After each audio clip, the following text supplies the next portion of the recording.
और उस्ताद सलामत अली खान की दास्तान मोहब्बत। बात आखिर शादी तक क्यों ना पहुंच सकी। एक जमाना लता का मद्दाह था और वो उस्ताद सलामत अली खान की दीवानी थी। उस्ताद सलामत अली खान को अपने अहद का तानसेन माना गया।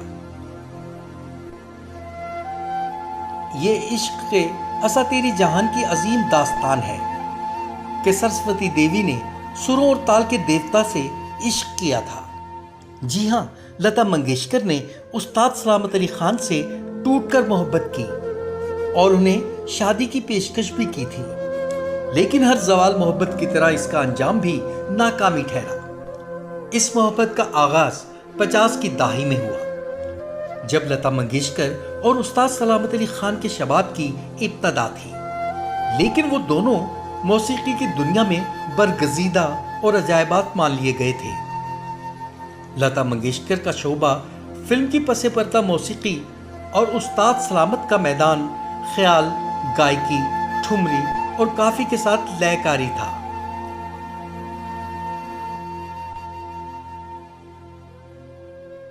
दोनों कस्बे कमाल के लिहाज से मेयार और मेराज के सिंहासन पर बराजमान थे। शायद उस मंजिल पर जहां जमालियाती तखलियात के परिंदों और हुमाओं के पर जलते हैं। हिफ्ज़े मरातब और तरतीब के लिहाज से शास्त्रीय संगीत और फिल्मी म्यूजिक में इतना ही फर्क होता है जिस तरह मंदिर की चौखट पर माथा टेकने वाले एक आम पुरोहित और ब्राह्मण में होता है। उस्ताद सलामत अली खान और लता मंगेशकर एक दूसरे से मोहब्बत करने लगे थे। दोनों शादी करने के बारे में फैसला भी कर चुके थे, लेकिन ऐसा ना हो सका। देवी और देवता के इस नाकाम इश्क को अगर रागदारी और संगीत के हिज्जों और इबारत में बयान किया जाए तो ख्याल गायकी की मंजिल, रास्ते, साइबान, अलाप, आबोग, इस्तहाई और अंतरा सब उदास पाए।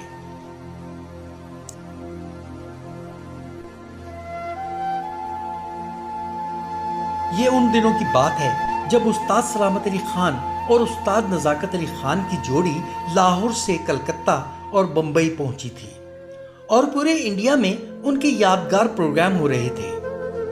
इस मौके पर जब पृथ्वीराज कपूर ने उस्ताद सलामत और उस्ताद नज़ाकत को सजदा किया। दो अजीम फनकारों की यह मोहब्बत 50 की दहाई में परवान चढ़ी, जब इंडियन फिल्म इंडस्ट्री अभी बॉलीवुड नहीं बनी थी। इसलिए इस पर क्लासिकी असातिज़ा के साथ साथ मैच्योर और मुस्तनद फनकारों का राज था। क्लासिक्स के क्लासिकल रोमांस की इब्तिदा से लेकर अंजाम तक क्या हुआ,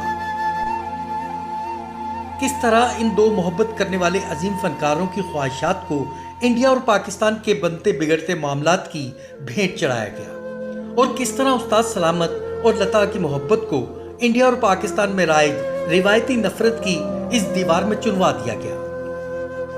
1998 में उस वक्त के वजीर आजम पाकिस्तान मियां मोहम्मद नवाज शरीफ ने एक बयान दिया था कि मेरी ख्वाहिश है कि लता मंगेशकर लाहौर में प्रोग्राम करें और अहलियाने लाहौर उनकी सुरीली आवाज से लुत्फ अंदोज हों। इसके जवाब में लता मंगेशकर ने पाकिस्तानी मीडिया से कहा था कि मेरा दिल चाहता है कि मैं उड़कर लाहौर चली जाऊं।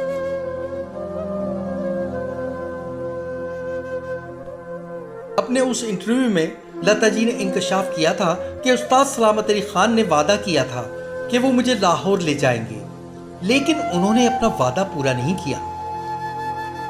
लता मंगेशकर का यह इंटरव्यू पढ़कर उस्ताद सलामत अली बहुत दिन तक उदास रहे। उस्ताद सलामत लता जी का गाया ये गीत लग जा गले कि फिर ये हंसी रात हो ना हो गुनगुनाते हुए आप दीदा हो जाते थे। उस्ताद सलामत ने कहा कि लता जी ने बड़ी अच्छी बात कही है कि वो उड़कर लाहौर पहुंच जाएं। हमारा भी दिल चाहता है कि हम उड़कर बम्बई पहुंचें, कलकत्ता पहुंचें और शाम 84 भी पहुंचें, अपने आबाई घर देखें और उस आंगन को दोबारा देखें जहां पैदा हुए, खेले कूदे। लेकिन दोनों मुल्कों के बॉर्डर पर हर वक्त जंगी माहौल बना रहता है। जमीनी रास्ते बंद होते हैं और हवाई रास्ते भी बंद हो जाते हैं। कभी कभार खुलते हैं, ज्यादा अरसा बंद ही रहते हैं, या बंद रहें तो वहां जाएं ना।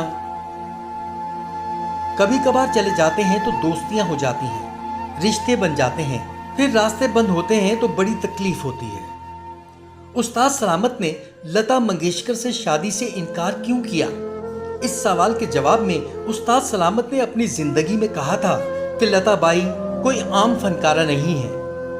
उन्हें हिंदू समाज में एक देवी माना जाता है। हिंदुस्तान समेत पूरी दुनिया में हिंदू लता मंगेशकर को अवतार समझते हैं। इसलिए लता से मेरी शादी होना आसान मामला नहीं था। उस वक्त मुझे यूं लगा, अगर मैंने लता से शादी कर ली तो कम से कम यह हो सकता है कि मुझे और लता को खत्म कर दिया जाए, और ज्यादा से ज्यादा यह भी मुमकिन था कि पाकिस्तान और इंडिया में जंग हो जाती। ऐसा मुमकिन था क्योंकि दोनों के माबैन मसाइल भी हैं और ये दोनों लड़ने के बहाने भी ढूंढते रहते हैं। लता जी ने उस्ताद सलामत से यहाँ तक कहा था कि आप 6 महीने पाकिस्तान में अपनी बीवी बच्चों के पास रहें और 6 माह मुंबई में मेरे साथ रहें। वो सारा दिन उस्ताद सलामत का संगीत सुनती रहती थी। फिल्मी म्यूजिक से उनका दिल उठ गया था। उस्ताद सलामत अली खान शरीफ इंसान थे। अगर उनके दिल में रत्ती बराबर लालच भी होता तो वो उनसे फौरन शादी कर लेते। लता जी और उस्ताद सलामत अली खान मुंबई में किसी के घर मिलते थे, जहां लता मंगेशकर घंटों खान साहब को सुनती थी। लता भी नंबर 1 थी और उस्ताद सलामत अली खान भी नंबर 1 थे। दरअसल ये इश्क म्यार और कस्बे कमाल का भी इश्क था। लता जी उस्ताद सलामत का गाना सुनकर खामोश हो जाती। उस्ताद सलामत अली खान कहते थे, लताबाई दुनिया के हर गवैये के साथ गाना शुरू कर देती थी, लेकिन मेरा गाना सुनकर खामोश हो जाती थी, जो मौसीकी की दुनिया का एक करिश्मा था।